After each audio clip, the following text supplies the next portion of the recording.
ফকির নির্ভূত, আমি তোর ধাক্কা দিছি না তুই আমার ধাক্কা দিছস? আপনি তো দৌড়ায় ধাক্কাটা দিছেন। আমি ধাক্কা দিছি না, তারা ওর দিকে তোর আজকে আমি কিছু করলাম না। আমরা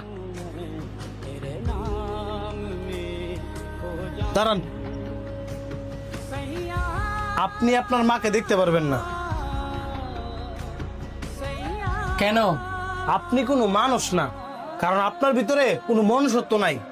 কি বলতেছেন এসব? আমি ঠিকই বলছি, আপনি গরিব মানুষদেরকে মানুষ মনে করেন না।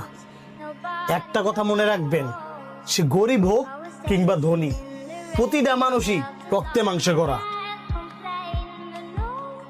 আপনি যাকে থাপ্পড় দিছেন ওই লোকটা সম্পর্কে আপনি জানেন? জানি, ওই লোকটা একটা রিক্সাওয়ালা। ওই লোকটার লাগি আপনি আমার আটকে রাখছেন। সাইড দেন, আমার মার আমার দেখতাম দেন। কিভাবে দেখবেন? আপনার মা তো রক্তের অভাবে মারা গেছে। আপনাকে যে রক্ত জোগাড় করতে বলছিলাম, রক্ত জোগাড় করছেন?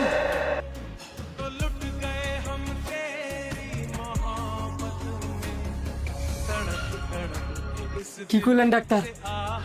আমার মা মারা গেছে? আমি তো অনেকক্ষণ রক্তে লেগে খুঁজছি, কিন্তু রক্ত পাই নাই।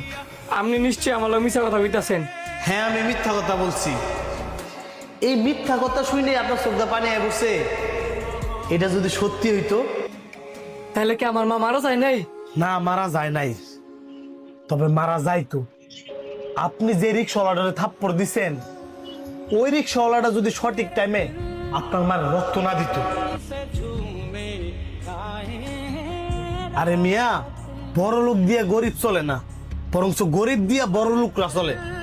আপনি পারতেন আপনার চাইতে কোনো ধনী মানুষের রক্ত দিয়ে আপনার মারে বাঁচাইতে?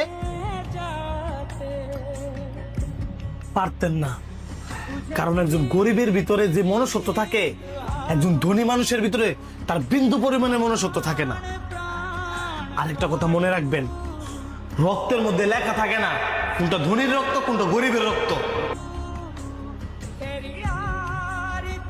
আপনার মা যদি শুনে যে লোকটা আপনার মারে রক্ত দিয়ে বাঁচাইছে আপনি তার সাথেই খারাপ ব্যবহার করছেন, আপনার মা কতটুকু কষ্ট পাইব?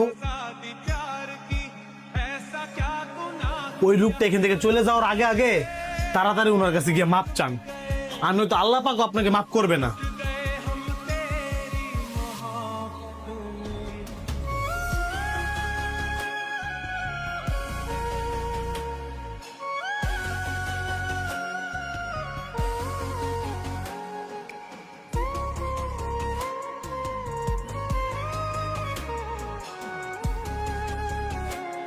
পান নাই?